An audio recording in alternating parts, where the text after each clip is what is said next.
মা বাবার কর্মফল কি সন্তানের ভাগ্য নষ্ট করে? কখনো কি ভেবেছেন একটি নিষ্পাপ শিশু যার কোনো পাপ নেই, তবু কেন সে জন্ম থেকেই দুঃখ, অভাব আর যন্ত্রণার ভার বয়ে বেড়ায়? লোকেরা বলে ওর ভাগ্য খারাপ, কিন্তু ভগবান বিষ্ণু একদিন এই প্রশ্নের এমন উত্তর দিয়েছিলেন যা শুনে দেবতারা পর্যন্ত নীরব হয়ে গিয়েছিলেন। একদা এক রাজা ছিলেন, নাম তার সত্যব্রত। তিনি ধর্মপরায়ণ, বিষ্ণু ভক্ত, কিন্তু এক বিষয়ে ভীষণ কষ্ট পেতেন। তার একমাত্র পুত্র জন্ম থেকেই দুঃখী। রোগ, ব্যর্থতা, অপমান সবকিছু যেন শিশুটিকে ঘিরে ধরেছিল। একদিন রাজা কাঁদতে কাঁদতে ভগবান বিষ্ণুর কাছে প্রার্থনা করলেন, হে প্রভু, আমার পুত্র তো কোনো পাপ করেনি, তবে কেন তার জীবন এমন অভিশপ্ত? ভগবান বিষ্ণুর ভয়ঙ্কর সত্য।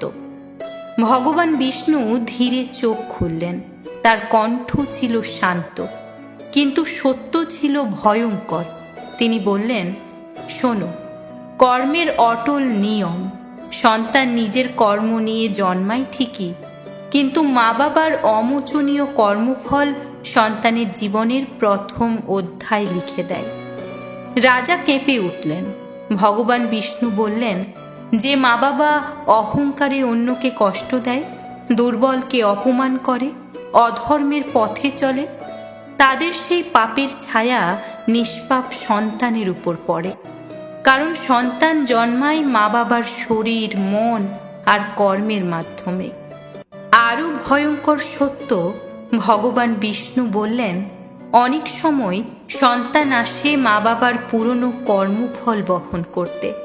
সে কষ্ট পায় যাতে মা বাবা বুঝতে শেখে, অনুশোচনা করে এবং ধর্মের পথে ফিরে আসে। রাজা তখন অশ্রুসজল চোখে জিজ্ঞেস করলেন, হে প্রভু, তবে কি সন্তানের ভাগ্য চিরকাল নষ্ট থাকে? বিষ্ণুর করুণাময় আশ্বাস। ভগবান বিষ্ণু মৃদু হাসলেন। তিনি বললেন, না, কর্মফল শুরু দেয় মা বাবা, কিন্তু শেষ লিখে সন্তান নিজেই।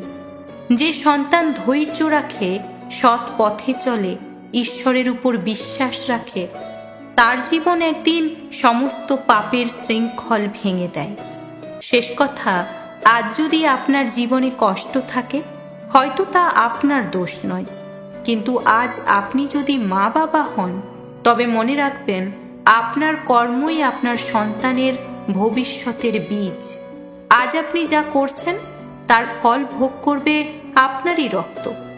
ভগবান বিষ্ণু বলেন, নিজের জন্য নয়, সন্তানের ভবিষ্যতের জন্য সৎ হও।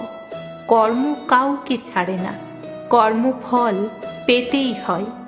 আপনি ভুলে গেলেও সৃষ্টিকর্তা কিন্তু কিছুই ভোলেন না।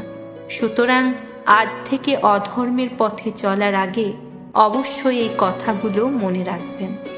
সকলে একসঙ্গে বলুন, জয় শ্রীকৃষ্ণ, জয় শ্রীকৃষ্ণ। ভিডিওটা ভালো লাগলে শেয়ার করতে ভুলবেন না।